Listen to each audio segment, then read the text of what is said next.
Prime, podcast for curious mind.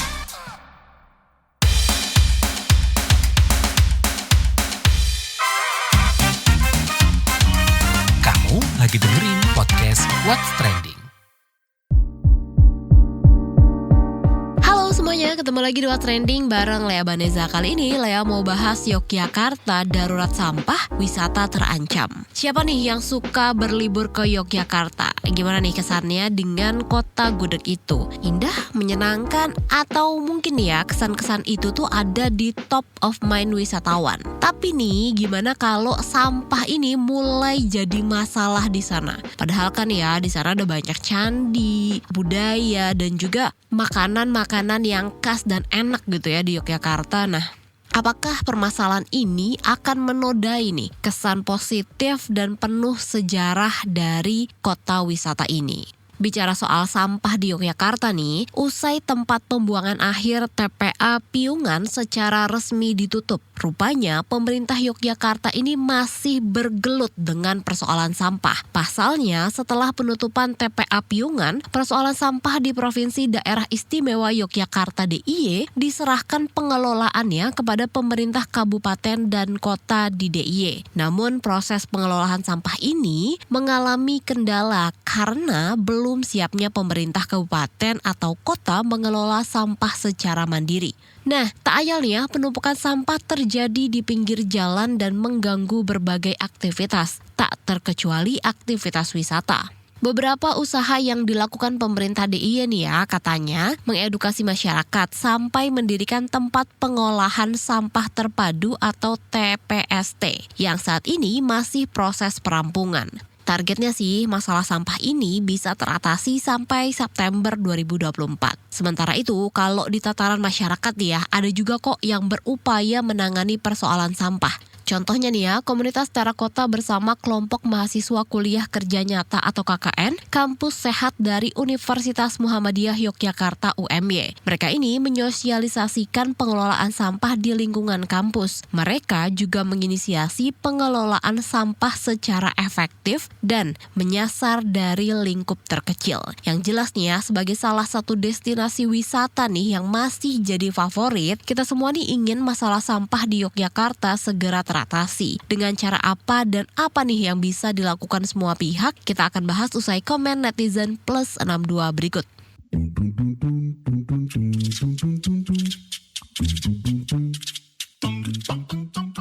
Yang pertama @harxx. Jogja sedang menghadapi darurat sampah. Lanjut @isuxx.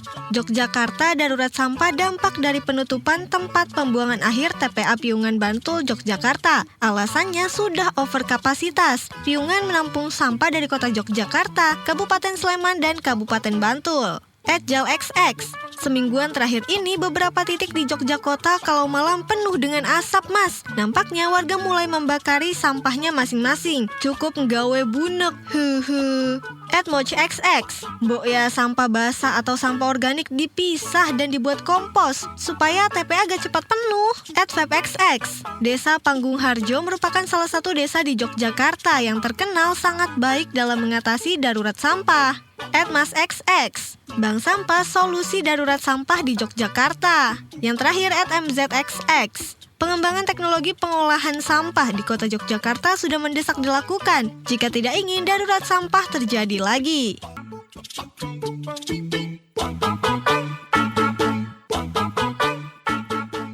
Ahli utama Kemenparekraf Nia Niscaya menekankan kebersihan merupakan salah satu esensi pariwisata lantaran tumpukan sampah itu bau dan tidak sedap dipandang. Kenapa kami mengangkat isu ini? Karena memang cukup viral. Dan kenapa sih sampah itu penting untuk pariwisata? Karena esensinya pariwisata itu adalah kenyamanan tentunya ya. Dan untuk nyaman tuh apa? Ya harus bersih gitu. Nah, sampah ini kan tidak hanya tidak baik untuk mata, tapi juga tidak baik untuk penciuman gitu ya. Ini bicara lebih Lebih besar lagi ketika berbicara keberlanjutan, sustainability, ini kan sampah menjadi bagian yang krusial. Di kesempatan yang sama, Kepala Dinas Pariwisata Provinsi DIY, Agus Priyono mengungkap sejumlah langkah penanganan sampah. Agus mengatakan masalah sampah sangatlah penting mengingat Yogyakarta adalah daerah wisata. Meskipun pengelolaan sampah di DIY dialihkan ke kabupaten atau kota, setelah penutupan TPA Piungan, pihak Pemprov akan terus mengawasi dan bertanggung jawab. 64% ekonomi DIY itu didukung oleh dua sektor utamanya. Salah satunya adalah pariwisata, yang kedua adalah pendidikan. Jadi pariwisata adalah backbone untuk pertumbuhan dan pembangunan ekonomi yang ada di daerah istimewa Yogyakarta. Tentu kita semua sepakat bahwa mau tidak mau terkait dengan pariwisata, kita semua saya kira setuju mengedepankan quality tourism, kemudian masalah sustainable tourism. Mau tidak mau masalah lingkungan adalah suatu prioritas tersendiri. Terkait dengan ini kita tahu bahwa beberapa waktu lalu masalah sampah itu menjadi permasalahan tersendiri bagi DIY, tapi saya yakin saat itu sudah melakukan langkah-langkah, termasuk ini kerjasama antara Pemda DIY dengan pemerintah kota, ada langkah-langkah yang sudah diambil, baik itu dalam hal edukasi maupun bagaimana mengatasi dengan mendirikan namanya tempat pengolahan sampah terpadu. Harapannya tentu dalam waktu dekat TPST itu segera dirampungkan sehingga tadi beban 200 ton yang ada di DIY mudah-mudahan itu bisa diatasi sehingga nanti para wisatawan bisa melakukan aktivitas wisatanya di DIY itu dengan sebaik-baiknya. Tentu bicara masalah sebelumnya itu semuanya difokuskan di TPA Piungan, kemudian ada kebijakan itu dilimpahkan ke kabupaten kota. Tentu ini perubahan. Setiap perubahan, sesuatu yang baru itu pasti perlu proses. Nggak bisa bahasa Jawanya sakdet saanyet gitu ya. Tiba-tiba terus berubah nggak. Pasti perlu proses, makanya tadi ditekankan ada aspek edukasi, ada aspek literasi. Saya kira ini langkah yang ke depan perlu terus didorong, baik dari hulu sampai hilir, karena kita tahu masalah sampah ini tidak bisa semata-mata dibebankan kepada misalnya pemerintah. Harus semua pihak ikut terlibat dalam rangka untuk mengatasi masalah tersebut. Kalau kata ex-PJ Wali Kota Yogyakarta yang baru lengser sekitar bulan Mei kemarin, Singgih Raharjo mengakui sejumlah kota di Yogyakarta masih kesulitan mengelola sampah. Tapi Singgih mengungkap ada banyak teknologi baru yang bisa digunakan untuk mengelola sampah yang berkelanjutan. Nah, nampaknya kota kabupaten belum begitu siap, apalagi kota Yogyakarta yang luas wilayahnya hanya 32,8 km persegi, padat penduduk. Ini kalau harus mengolah sampah sendiri nampaknya akan kesulitan karena lahannya tidak ada. Namun kemudian kita melakukan dua hal. Yang pertama, pengelolaan sampah itu yang pertama adalah pengurangan. Ini bagaimana caranya mengurangi sampah. Yang kedua adalah pengolahan itu sendiri. Banyak teknologi yang tersedia dan waktu saya menjadi PJ Wali Kota itu memilih untuk mengolah sampah yang hasilnya bisa dimanfaatkan oleh masyarakat. Bisa wujud kompos, bisa wujud kemudian RDF yang terkini, namun tidak kemudian bisa mengolah keseluruhan sampah karena total sampah yang di kota itu sekitar 260-an ton per hari, kita baru bisa mengolah 110 ton per hari. Nah, yang perlu kemudian dilakukan adalah edukasi kepada masyarakat, yaitu bagaimana mengolah di tingkat kampung wisata. Nah, ini juga menarik, dan industri pariwisata itu sendiri.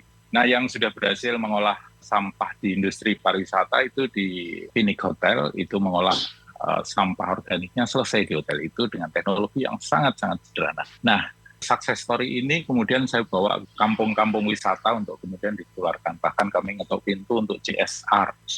Jadi ada salah satu kampung wisata yang kemudian diberikan CSR oleh The Phoenix Hotel, kemudian juga direplikasi ke hotel-hotel lain. Saya memprovokasi untuk bisa mengolah itu. Mengurangi sampah anorganik dengan kemasan sekali pakai, botol kemasan yang sekali pakai ini juga terus dilakukan. Nah, yang kemudian menarik adalah kampung wisata yang sekarang ini menjadi daya tarik luar biasa di kota maupun kabupaten, ini juga kita edukasi untuk bagaimana mengolah sampah itu sendiri. Bahkan ada yang kemudian bisa menghasilkan pupuk organik cair, dan ini sangat berguna bagi masyarakat sekelilingnya. Nah, ini tentu tidak mudah untuk menciptakan budaya bagaimana mengurangi bahkan mengolah sampah itu sendiri. Namun ini perlu pendampingan yang luar biasa. Dan saya tidak henti-hentinya untuk kemudian selalu turun ke kampung wisata, desa wisata, ke masyarakat untuk mengedukasi ini. Karena ini kuncinya adalah di sumber sampah itu sendiri, yaitu di rumah tangga maupun wilayah terkecil, RT, RW, kelurahan, kecamatan. Saya kira ini menjadi bagian yang sangat penting. Nah, kemudian yang berikutnya adalah bagaimana industri ini juga harus ada insentif disinsentif ya. Bagaimana kemudian kita bisa melakukan pengurangan bahkan pengolahan sampah. Success story Hotel Pinik bisa direplikasi. Ada 2-3 hotel yang sudah mengikuti dan alhamdulillah saya pantau terus ya.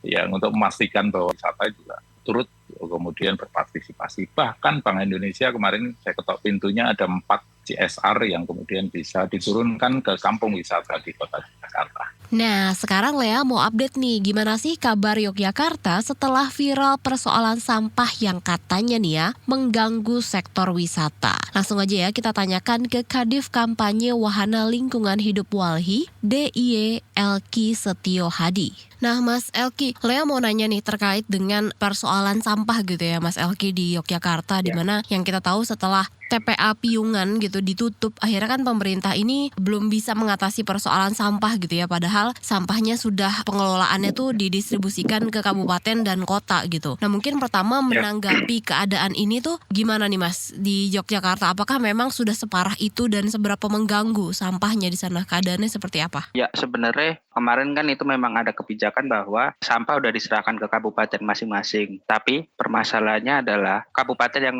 3 kabupaten ini, Kartaman kan TPA Piungan itu sebenarnya TPA regional gitu. Jadi dia kalau di konteks Jogja, dia menampung sampah-sampah dari kota Yogyakarta, Sleman, sama Bantul. Nah, masalahnya TPA Piungan kan memang udah ditutup karena memang udah overload gitu kapasitasnya, dan udah sebenarnya seharusnya kalau sesuai dengan peraturan itu kan memang harusnya ditutup dari, saya ingatku 2014, karena umur TPA ini peraturan itu harusnya 10 tahun. Nah, kondisi hari ini pasca dikembalikannya pengelolaan masing-masing ini, pengelolaan TPA ke kabupaten masing-masing, khususnya Sleman, Bantul, dan kota, ya mereka akhirnya belum siap gitu, karena belum ada infrastruktur dalam artian nggak harus dalam bentuk bangunan TPA dan lain-lain gitu ya, tapi juga sumber daya manusianya, terus belum ada mungkin anggaran dan lain-lain seperti itu kan, karena ini sifatnya kemarin itu terlalu cepat gitu dan Piungan ditutup, akhirnya ya kebingungan. Kalau hari ini kita ngelihat di pemerintah daerah mulai kabupaten itu akhirnya kebingungan mereka harus melakukan apa gitu dengan tindakan seperti itu gitu.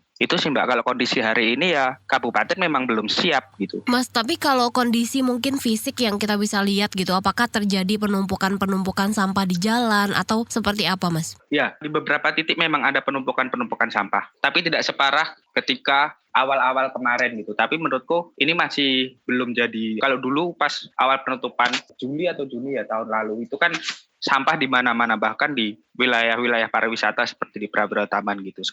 Tapi kalau sekarang di wilayah pariwisata udah nggak ada. Misal Prawiro Taman, Malioboro, dan tempat-tempat pariwisata yang itu jadi sentral ekonominya Jogja itu udah nggak ada. Tapi di pinggir-pinggir seperti Ring Road itu jadi jalan provinsi di Jogja itu.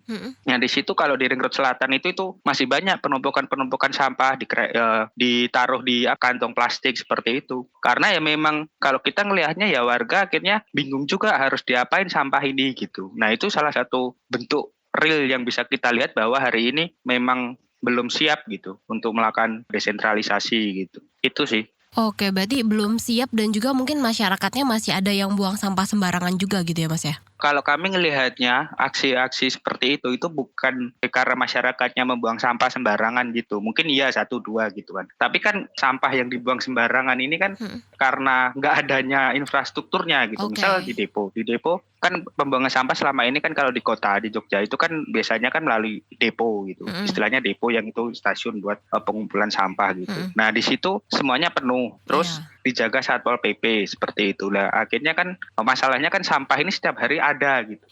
itu nggak menampung. Nah, kalau sekarang yang banyak fenomena yang ada di Jogja justru malah plang-plang atau poster-poster yang itu tulisannya jangan buang sampah di sini, jangan buang sampah di sini gitu.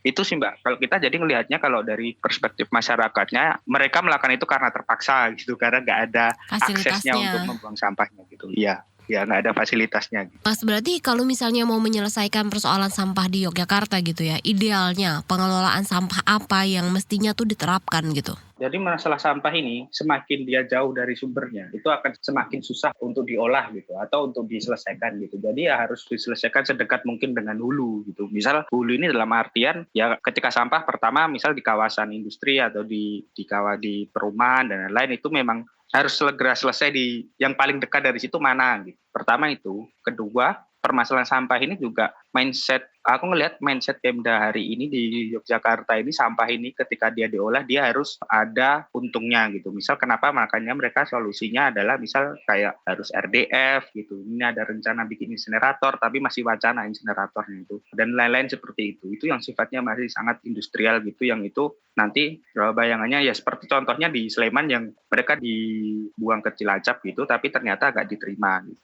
sama Cilacap. Itu kan masih sangat, kalau kita bahasanya kapitalistik gitu ya. Mereka masih menggunakan logika kapital gitu untuk menyelesaikan permasalahan sampah ini. Padahal seharusnya permasalahan sampah ini ya kalau dari pihak pemerintah daerahnya harus dipahami bahwa ini bagian dari public service gitu atau fasilitas publik, untung atau enggak ya itu harus diolah gitu dan sedekat mungkin dengan hulu. Misal hari ini yang banyak jadi permasalahan di TPA Piungan itu kan sampah organik. Sampah organik ini kan dia paling banyak, sekitar 60%-an dari komposisinya, dari sampah plastiknya gitu. Nah, tapi itu nggak diolah gitu, karena memang kalau organik ini pengolahannya sebenarnya nggak susah juga gitu. Misal bisa bikin bata terawang atau bisa dijadikan kompos, itu yang paling memungkinkan. Tapi kan yang dipermasalahkan hari ini di diskusi di Jogja sendiri, itu kan kompos ini mau dibuang kemana gitu. Dibuang dalam artian itu mau dijual kemana gitu. Nah, kalau masih berpikir seperti itu akan susah gitu. Misalkan sebenarnya kompos yang udah jadi, itu pun kan nggak harus dijual gitu. Misal bisa bekerja sama dengan dinas pertamanan atau dinas pertanian itu untuk pupuk gratis atau itu memang untuk ya udah dibuang lagi ke tanah. Ketika itu misal dibuang lagi ke piungan gitu kan. Tapi dalam udah bentuk kompos gitu kan sebenarnya kan jajar di tanah aja dia, nggak bermasalah untuk lingkungan, nggak berdampak apapun gitu. Dia kembali ke tanah. Nah itu belum menjadi wacana di Yogyakarta. Itu menurut kami juga menjadi permasalahan juga gitu. Itu sih Mbak, dua permasalahan itu sebenarnya yang juga lagi Walhi soroti juga itu. Itu sih. Mas, kalau mungkin ke sektor wisata gitu, Yogyakarta kan terkenal dengan wisatanya gitu ya. Nah mungkin untuk dampak ke sektor wisata dan ke masyarakatnya sendiri apa sih Mas dengan menumpuknya sampah atau tidak pengelolaan yang masih kurang ideal gitu ya? Ya tentu saja itu kalau ke pariwisata sendiri kami melihatnya pariwisata itu bukan penerima dampaknya tapi dia jadi salah satu penyebabnya. Industri pariwisata di Jogja ini kan kenceng banget gitu. Misal ada orang-orang dari luar kota dia bawa sampah dari luar terus akhirnya ya mau nggak mau kan mereka harus buang di sini dan lain-lain seperti itu. Nah pengelolaan sampah yang belum siap ini akhirnya menjadi problem malah bukan justru di industri pariwisatanya tapi untuk masyarakat di Yogyakarta sendiri gitu. Misal akhirnya bermasalah di warga-warga yang ada di sekitar Piungan atau warga-warga yang dekat rumahnya seperti di Bantul itu di salah satu dekat pantai juga sebenarnya Sanden namanya. Di situ kan akhirnya kan harus jadi tempat TPSS itu tadi gitu. Akhirnya ya satu permasalahan ini akhirnya menjadi permasalahan baru di konteks lingkungan gitu. Dan juga otomatis itu pasti akan kita belum melihat pengaruhnya langsung di pariwisatanya gitu, tapi kita melihat bahwa industri pariwisata ini yang tidak memikirkan sampai pengelolaan sampahnya gitu, itu yang justru menurut kami itu juga bermasalah gitu. Jadi masalah gitu ketika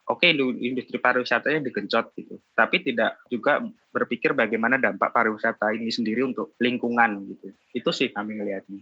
Oke, jadi bisa dikatakan kalau dari pemerintah kan menganggap tumpukan-tumpukan sampah ini kan mengganggu wisatawan, artinya tidak enak dilihat dan baunya juga tidak sedap. Tapi di sisi lain industri pariwisata juga turut menyumbang sampah-sampah itu gitu ya Mas ya?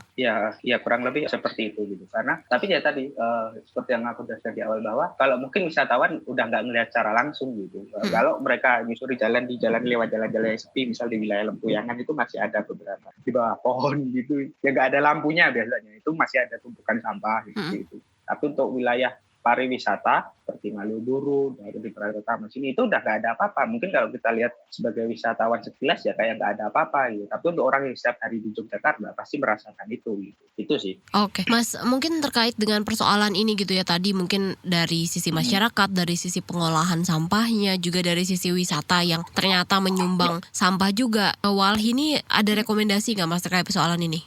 Kalau Walhi itu tadi sih Mbak, kita coba untuk melakukan advokasi di wilayah kebijakannya gitu. Advokasi di wilayah kebijakan dalam artian gimana sih kita mencoba untuk melakukan intervensi bahwa misal ketika ada sampah ini potensi dampak lingkungannya apa gitu. Misal contoh kita di Piungan hari ini. Di Piungan kan yang paling banyak terdampak gitu, walaupun misal yang kita lihat misal di hilirnya justru ya. Pasca penutupan TPA Piungan itu kan, tapi kan di sana masih tetap banyak warga gitu. Dan mereka keberlangsungannya terancam gitu karena wilayah mereka yang sangat tercemar gitu. Nah, kita coba untuk lagi ngedorong gimana caranya agar Piungan itu dipulihkan lagi gitu. Dalam artian kan ancaman yang ada di Piungan hari ini kan pertama lindinya. Sebenarnya nggak cuma di Piungan karena air lindi ini dia kalau di Piungan itu tidak di pengolahannya masih belum bagus gitu. Akhirnya tapi kan dia dialirkan ke Sungai Opak. Sementara Sungai Opak ini adalah salah satu sungai besar juga yang ada di Yogyakarta gitu. Itu juga akan berdampak juga gitu, nggak hanya di Piungan tapi di hilir yang dialiri Sungai Opak itu gitu. Pertama itu. Terus yang kedua juga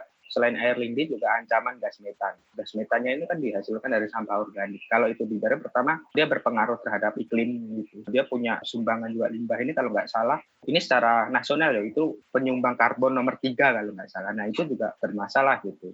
Tapi yang jadi ancaman terbesarnya lain terkait metan ini adalah potensi ledakannya. Kalau dia cuma ditimbun terus, misal ditumpuk, ditimbun tanpa diolah apapun dan masih dalam bentuk organik, dia berpotensi menghasilkan metan itu juga berbahaya. Sebenarnya jadi permasalahan hari ini organiknya itu sangat bermasalah juga di Jakarta. Itu sih Mbak. Jadi kalau rekomendasi Walhi ya harus dilakukan pengelolaannya mulai dari hulu sampai hilir dan paling harus dekat dengan sumber dan harus diselesaikan secara holistik dalam artian ngomong infrastrukturnya, ngomongin bagaimana peran masyarakatnya, ngomongin juga tentang kelembagaannya gitu. Misal nggak bisa kalau permasalahan sampah ini misal hanya diserahkan ke DLH gitu, tapi harus ada sinergi juga dengan dinas-dinas lain seperti tadi contohnya dengan dinas pertanian atau dengan dinas lain yang berkaitan dengan itu, bahkan dengan dinas pariwisata mungkin ya gitu. Itu ya harus saling berkesinambungan gitu antar OPD yang terkait, antar OPD juga gitu. Dan itu sih Mbak kalau kita ngelihatnya.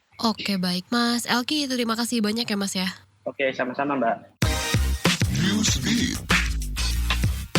Imbas ancaman teror ISIS di Wina, London membuat aturan baru khusus konser Taylor Swift. Penggemar yang tidak punya tiket dilarang berkumpul atau mendekati area venue Wembley Stadium. Bahkan, tidak seorang pun diperbolehkan berdiri di luar pintu masuk atau tangga di bagian depan stadion. Selain itu, penyelenggara sangat melarang kegiatan berkemah jelang penyelenggaraan konser. Aturan ini dikeluarkan untuk menjaga keselamatan. Ini mengacu kejadian di Wina di mana pejabat setempat membatalkan 3 konser Swift selama sepekan lantaran adanya ancaman bom.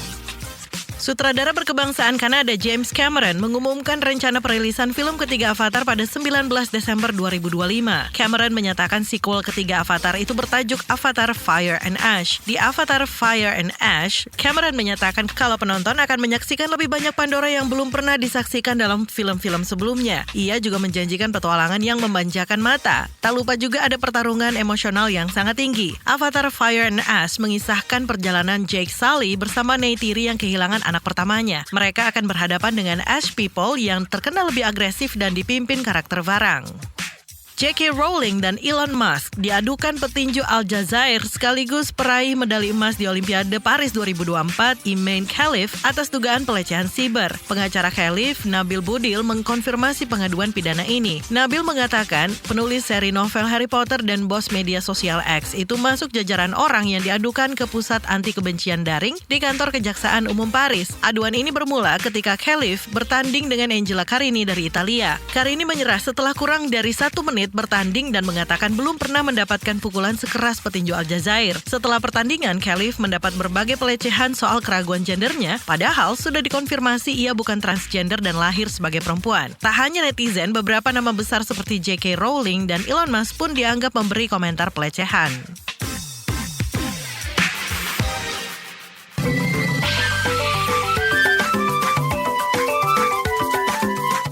WhatsApp Indonesia.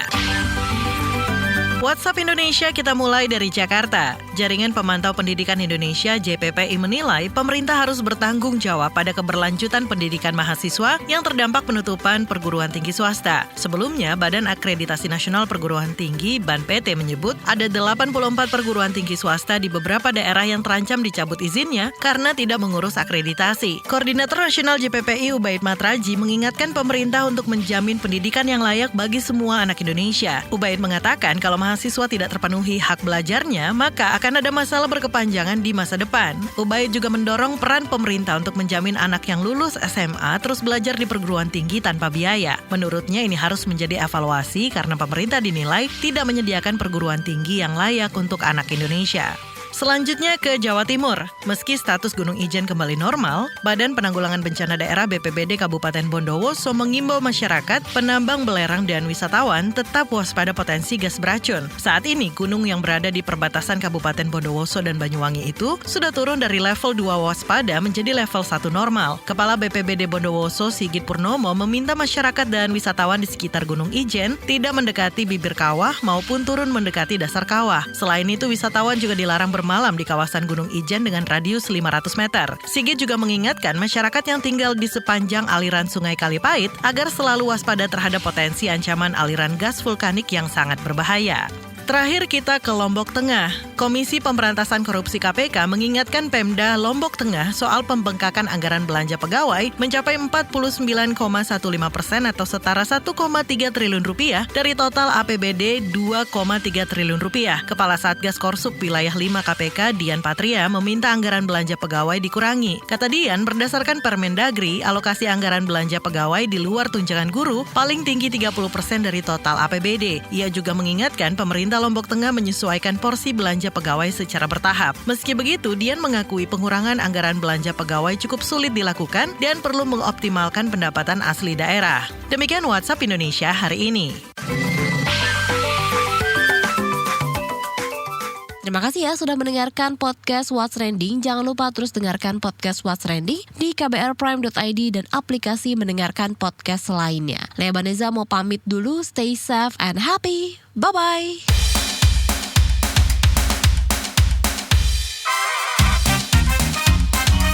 Kamu lagi dengerin podcast What's Trending.